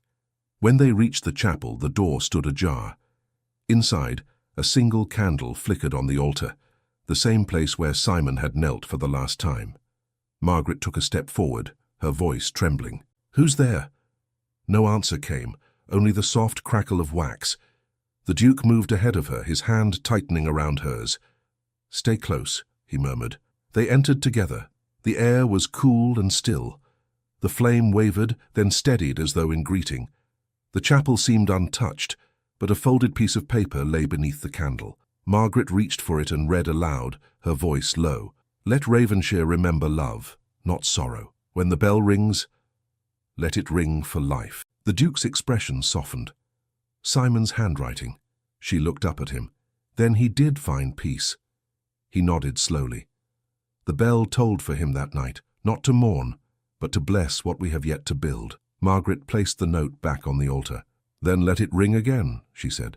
The Duke smiled, faint but certain. At dawn, they walked back hand in hand. The wind had stilled, the sea below whispering its endless song. Inside the castle, the servants watched them return as though witnessing a miracle. The butler bowed deeply. "All is well, Your Grace." "Yes," the Duke said. "All is well now." That night, neither could sleep. The house was quiet, the kind of quiet that feels like a new beginning. Margaret sat by her window, watching the first colors of dawn creep across the horizon. A soft knock came at her door. "Margaret?" She opened it. The Duke stood there, still in his evening coat, eyes gentle. "The morning is too beautiful to waste," he said. "Walk with me." She followed him down the corridor and out onto the terrace. The sea glowed pink and gold beneath the rising sun. Far below, the tide rolled in calm waves against the rocks. "Do you remember," he said, "when you first arrived here? You looked at this same view and called it beautiful, though the storm nearly tore the roof away." "I remember," she said. "It was frightening, and yet I couldn't look away." He smiled. "That's how I felt about you." Her breath caught. "You hardly spoke to me then." "Because I was a fool," he said softly. "I mistook caution for strength. You were the only one brave enough to see me for what I was. An impossible patient," she teased, though her voice trembled. "A man who had forgotten how to live," he said, "and who found life again because of you." She turned toward him. "Edward." He took her hand, lifting it gently to his lips. "You saved me more than once. From poison, from despair, from myself. Tell me how I can repay that." "There's nothing to repay." "There is," he insisted. "There's everything." He looked out toward the chapel. "When the bell rings today, let it ring for the living, for what remains. For us." She stared at him, unable to breathe. "For us?" He met her gaze. "Margaret Hayes, you walked into this house a stranger. You leave it as the heart of it. Will you marry me?" Tears filled her eyes before she could speak. "You would marry a nurse?" "I would marry the woman who taught me mercy," he said, "and who made me believe in love again." Her voice shook. "You're certain?" He smiled. "I've never been more certain of anything." The first peal of the chapel bell echoed across the cliffs. Margaret gasped. Someone rang it already. He laughed softly. Perhaps Simon wished to give us his blessing. She looked toward the rising sun, tears glistening. Then yes, she whispered. Yes, Edward, I will. He drew her into his arms. The bell rang again, bright and pure, rolling across the sea like a promise kept. By mid-morning, Ravenshire was alive with joy. The servants bustled through the halls, spreading news faster than they could light candles. The housekeeper wept openly as she polished the silver. I never thought I'd see this house happy again, she said. The butler nodded, smiling through tears. The curse is lifted. In the courtyard, children from the village played, chasing one another through the sunlight. The Duke stood by the fountain, speaking quietly with the rector. Margaret watched from the steps, her heart full. When he turned toward her, his eyes shone with a peace she had never seen in him before. Everything's ready, he said. Will you walk with me once more? Always, she said. They entered the chapel together, surrounded by the people who had once feared to speak. The air was filled with flowers gathered from the garden, wild roses, white lilies, heather from the cliffs. The rector stood waiting with an open book. The Duke took Margaret's hand and faced her. I thought I was cursed to walk alone, he said softly. But you walked beside me and turned my solitude into grace. She smiled through her tears. And you taught me that duty can lead to joy, that compassion can become love. The rector raised his hands. Before God and these witnesses, I ask, Edward Blackwood, do you take this woman to be your wife? I do, the Duke said, voice steady. And you, Margaret Hayes, do you take this man to be your husband? Her heart trembled as she whispered, I do.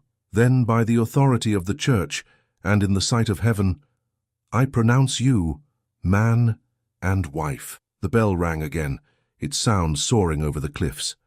The servants cheered, the villagers clapped, and even the old house seemed to sigh in relief. The Duke turned to her, his voice barely more than a breath. At last. She laughed softly, tears and joy mingling. At last, she echoed. He kissed her then, gently, reverently, as sunlight poured through the stained glass window, and bathed them both in gold. The celebration that followed filled Ravenshire with life.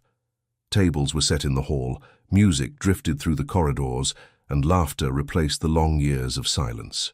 Margaret danced once with every child in the house before the Duke claimed her hand again. You look radiant, he said, drawing her close. You look human, she teased, smiling up at him. He laughed. A miracle, then. When the music softened, they slipped away to the terrace, escaping the joyful noise. The sky was streaked with orange and rose, the sea calm beneath it. Margaret leaned on the railing, her veil fluttering in the breeze. Do you think he would have stayed if he'd lived? Simon, the Duke asked. She nodded. He shook his head. No, his peace was not here. But I believe he watches over us. She smiled. Then I'll thank him each morning. The Duke turned to her. You've given this house a new story, one I mean to honor every day. She looked at him with warmth that reached her soul. And what will that story be called? He considered for a moment, then said softly, The Nurse and the Duke. She laughed. That sounds like a dreadful novel. Then let's make it a beautiful life instead. He kissed her forehead. I owe you everything. She shook her head. You owe me nothing. We both found what we needed. He smiled. And what was that? Faith, she said, in ourselves, in love. The sun dipped lower, painting the sea in fire. The wind carried the faint sound of the bell one last time, distant and sweet. That evening, as twilight deepened, the Duke led her to the newly restored garden. The roses had begun to bloom early, pale blossoms glistening with dew. Lanterns hung from the branches, their light soft as candle flame. This was my mother's garden, he said. She used to say every heart deserves a second spring. Margaret walked among the flowers, fingers brushing the petals. Then Ravenshire has found its spring again. He watched her, awe in his eyes. And so have I. They walked hand in hand until the stars appeared. The sea whispered below, calm and eternal.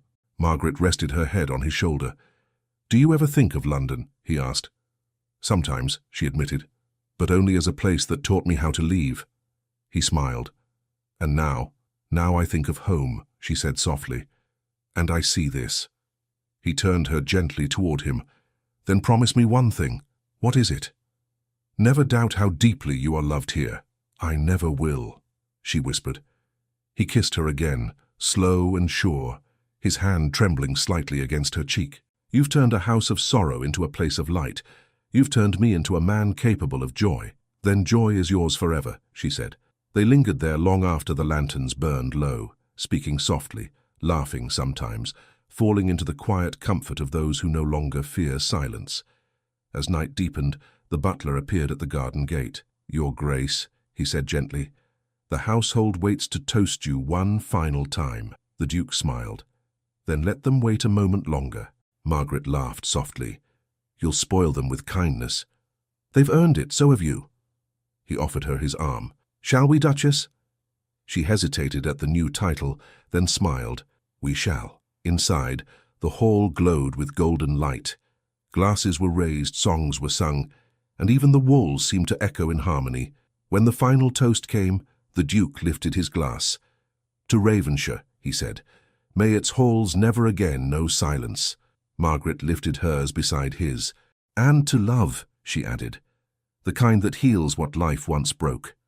The cheer that followed filled the castle. The windows rattled with laughter, the bell chimed faintly in the distance, and the sea outside mirrored the stars above.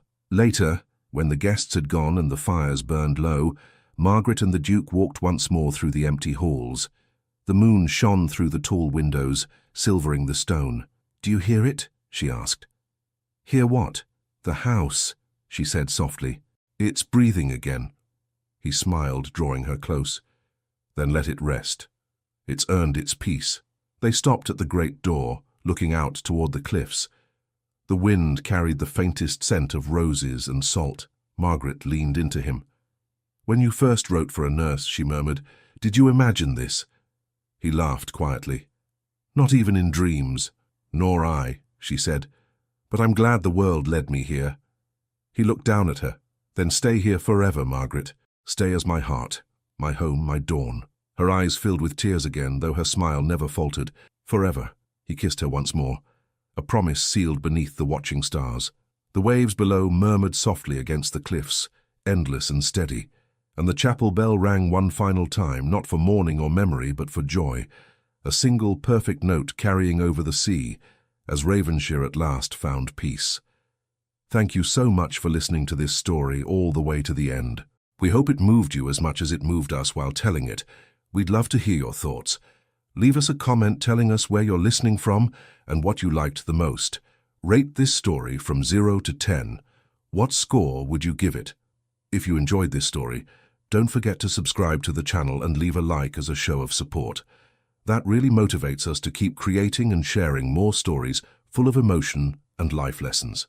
And before we go, we want to remind you that an exciting and heartwarming story recommendation will appear on the final screen. If you'd like to enjoy it, just click on the video.